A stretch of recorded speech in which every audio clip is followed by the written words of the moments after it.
Welcome back to the Ed Show. In the playbook tonight, how the war on drugs is killing us and our neighbors in Mexico.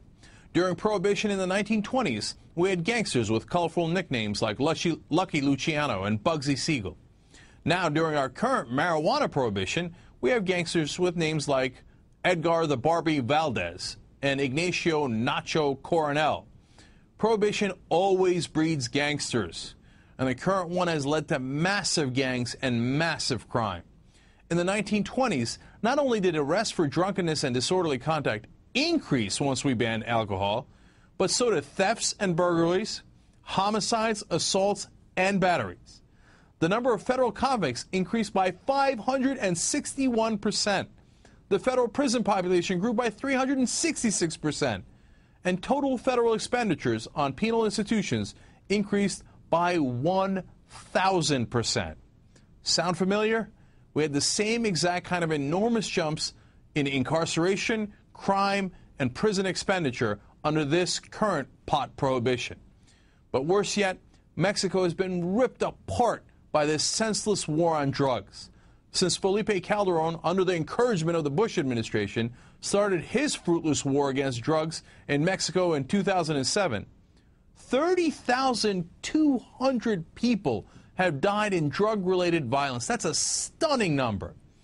There have been decapitated bodies, grisly murders of every variety, and just earlier this week, 2 college students were fatally shot and set on fire in Juarez. In fact, over 3,100 people have been killed in Juarez, Mexico this year alone. When is enough enough? We tried the war on drugs for decades, and it didn't work. Worse yet, it created more crime, more gangs, and more murder. It's time to end this and legalize. For more on this, let me bring in Neil Franklin. He's the executive director of LEAP, Law Enforcement Against Prohibition. Neil is also a former undercover narcotics agent in Baltimore. Neil, is that, you know, the analogy I draw there, and I think the one that you often draw yourself between prohibition on alcohol and prohibition on drugs, is it fair, or are we seeing this a little wrong?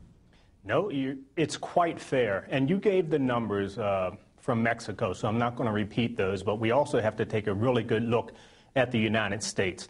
Alcohol prohibition, if you look at the homicide numbers that you mentioned, in addition to other violent crimes, went up back in the 1920s during alcohol prohibition. And you look at homicide rates of today, look at it on a chart, look at it on a graph, and you'll see that the 1920s alcohol prohibition and today are the 2 times in our nation's history when homicides have skyrocketed. So it's quite evident. Mexico, we see it all the time. We hear about the numbers that you just mentioned. But look at the numbers here in the United States, and they're underestimated by far. If you look at 230 cities in this country the cartel are in, but I think we become so numb to the violence in our streets, in our cities. Here, I'm in Baltimore. They did an HBO series on illegal drug activity and crime here in Baltimore called The Wire. Why is that? But we become numb to the violence in our streets, and we have no idea of exactly how many drug prohibition-related homicides that we have in our country. I hear you. Let me ask you one specific question. Now, 60% of the cartels, the drug cartels, their revenue comes from just U.S. marijuana sales. 60%, that's a huge number. So if we just legalize pot, would that take away a tremendous profit motive and the ability of these gangs to conduct more warfare? Absolutely. I mean, if you look at that like a company, if you take away 60% of their profits, if you take away a product that brings in 60% of their profit, you take that away, they'll fail. And I'm not saying that the cartel and our neighborhood drug gangs would fail if we did that, but it would strike a serious blow to their economy. Just as us fighting this war on drugs, it's drained our economy. All right. Neil Franklin, a guy who's been on the front lines for 33 years on this. We really appreciate you coming in to talk to us about it. Thanks a lot.